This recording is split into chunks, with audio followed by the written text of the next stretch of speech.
Hey YouTube, Shukun Shinobi here with a review of the Transformers Generations War for Cybertron, Cybertronian Bumblebee. This is Bumblebee in the form he is in the Transformers War for Cybertron game, which is really awesome, and you should definitely pick it up for the PlayStation and friend me, and we can play sometime. Anyhow. He's made of wind and awesome. Bumblebee up here with his like little red neon glowing bits. Cybertronian Bumblebee, check out the hub, the Discovery Hasbro Network. War for Cybertron, available on all your favorite video game consoles. Basically like a Cybertronified VW Beetle here. I really like this form. It reminds me exactly of what Bumblebee should have been before he was a Volkswagen Beetle. Go for the bio. Before he was the silent warrior he is today, Bumblebee was a non-stop chatterbox, voiced by Johnny Young Bosch, charged with carrying the most vital Autobot communications. He was a fearless infiltrator of enemy lines who stuck to the shadows, and faded into the background despite his bright yellow armor. Weird. His spirit was unbreakable, and his friendly humor was invaluable during the first dark days of the war. So he's got two blades, which is awesome, and he's got a little pistol, so this guy is packed with weapons, unlike most Bumblebees. So I'm really looking forward to opening this, so let's check it out. So these things are like twisted and knotted, and I don't even know what anymore. Like, I don't understand what is going on with the toys. And this one's like done like 10 times harder than Optimus. Optimus was done in like the weakest knots ever. And Bumblebee is like super, super tight knots. And I'm ticked because, I don't know. Okay, so here we have Cybertronian Bumblebee out of package, and good lord, he is awesome. You know me, I'm a huge-ass Bumblebee fan. He's my favorite Transformer character ever, and this is probably one of my favorite Bumblebee toys of all time, just because he is kick-ass awesome. So, let's go ahead and take a look at him real quick. The only flaw in this mold that I don't like is that this doesn't peg in anywhere, really. I mean, it kind of pegs in right there at that black part, but this part is still pretty floppy and it's kind of irritating. But anyway, the head sculpt is just absolutely phenomenal on this thing. I love him to death and back. It captures Bumblebee's youth, Bumblebee's charm.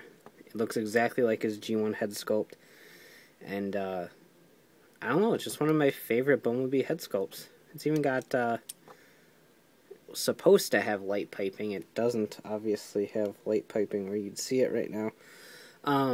But the eyes are painted in nice light blue like they're supposed to be. So, that's, B. God.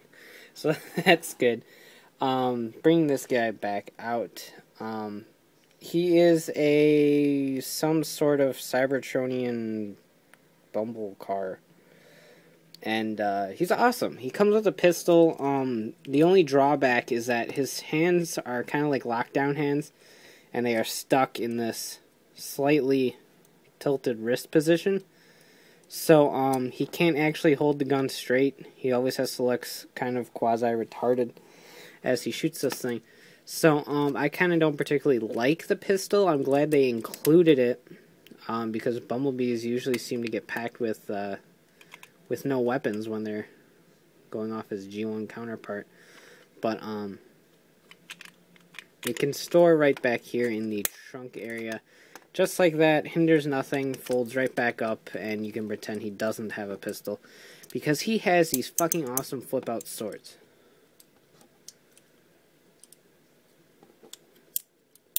That often get stuck on things because they're on a very tight ratchet joint. So he's got these dual translucent pink blades that are totally just awesome. They're probably my favorite Bumblebee weapons of all time. Mostly because in War for Cybertron, when I'm playing as Bumblebee, I have a habit of just dodging bullets and running up and smacking them with swords. So, it kind of is very reminiscent of my Bumblebee playstyle, and I like that. And he looks like a cool ninja. I'm not too sure how a robot with yellow armor would pass as a ninja, but hey, Naruto can do it. So anyhow, posability's got a swivel, single knee joint. I guess that's kind of toe articulation, but it kind of doesn't work right unless it's covering the wheel like it's supposed to. Ball joint, double swivel, swivel on the hands. The swords do move, obviously. Head is on a ball joint, and that is it. So, he's very, very posable. He's very, very awesome, and I love him to death. I wish all Bumblebees were this good. But I picked this up about the same time as I picked up Battle Blade's Bumblebee, so I picked up pretty much the 2 best deluxe class Bumblebees ever made at the same time, so that was a real treat. To transform him, it's actually not too hard, but it is slightly involved. Fold all of this out, just like that. That'll form the roof of the car. Fold this down, but be very, very careful. What you want to do is fit it in just like that, and it'll fold up nice and tight. His head will be safe down there. It's just really hard to fit it through the space that they allotted, so just kind of be careful. Fold up the swords back up. This one seems to have a problem going back in. There we go. The thing I like about the swords is that they're fairly concealed when they're all folded up. So they're not really like the swords that are really obvious or they hinder things. They actually don't really hinder much of anything. They're just kind of hanging out there. So that's kind of cool in my book. Fold the arms downward into the body like so to give the roof room to hang out up here.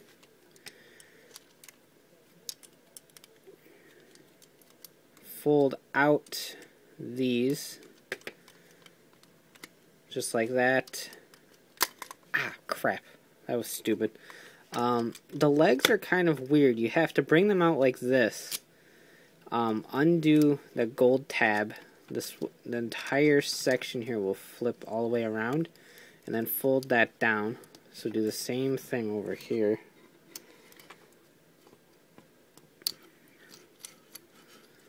Fold that down. Just like that. And keep his legs kind of spread out like this. They will push in and connect to where the wheel well is, right there. And they'll just kind of hang loose until you bring them downward here and peg them in. There's holes. There's a tab right here, if you can see it. There's a tab right there and a hole right there. So you know what to do with tabs and holes, and his leg just came off, and fuck. There we go. So you know what to do with tabs and holes by now. Y'all know the birds and the bees of Transformers. Just like that. So those will peg in. Just kind of try to fold everything together the best you can. Things won't line up perfectly the first time around. But after you kind of wiggle it around enough, everything will kind of click into place. The doors, or rather the arms, fit in right there if you weren't stupid like me. Fit right into the underside here. In fact, bring the legs back up. I'm sorry for this, but I don't feel like editing.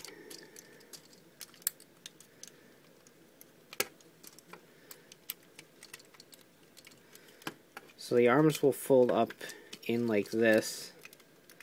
Just like that, so you can see the car being made. Now do the legs.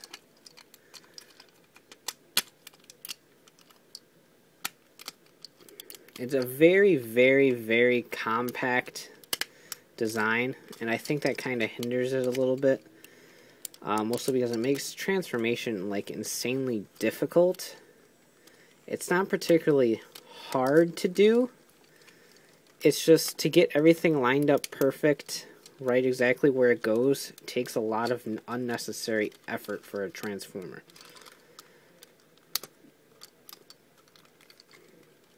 Okay, so I think I got a majority of this together now. Basically, you just keep squeezing this thing until everything lines up. And then tab these in right at the front.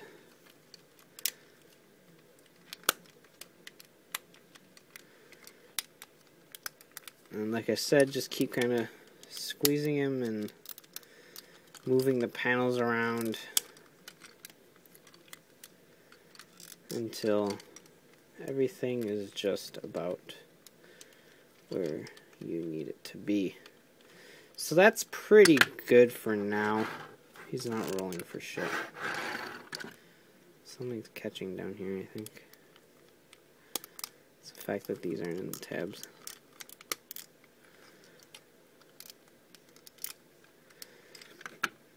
It's good enough for now. You get the idea.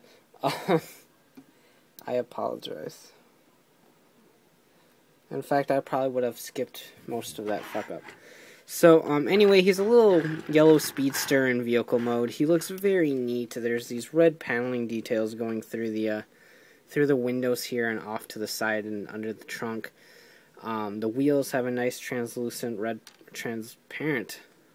red plastic here. They look really, really nice. The underside's kind of bland. Don't really look at it. But it's very reminiscent of a Volkswagen, if it was from the future and alien. I don't know, he's just really cool. He's one of my favorite little vehicle modes. Just brings back good memories of transforming, going and off the cliffs and all that fun stuff I did while I was bullshitting around in War for Cybertron. So, rolls really nice. He's compact. Lots of panels. It's kind of distracting from the overall vehicle mode a bit for me. But he still looks really, really sharp, and I like him. So, you can check out a photo gallery at flickr.com/photos/ShugenShobi, and of course, check out the blog at shugenshobi.wordpress.com for all the latest news, updates, and release dates. And if you're a Tokusatsu fan, check out Riders, Rangers, and Rambles at ridersrangersandrambles.com. And, subscribe via the RSS feed or iTunes. So, take care and have a great one. Bye. He didn't quite make it. Well, wait, there we go.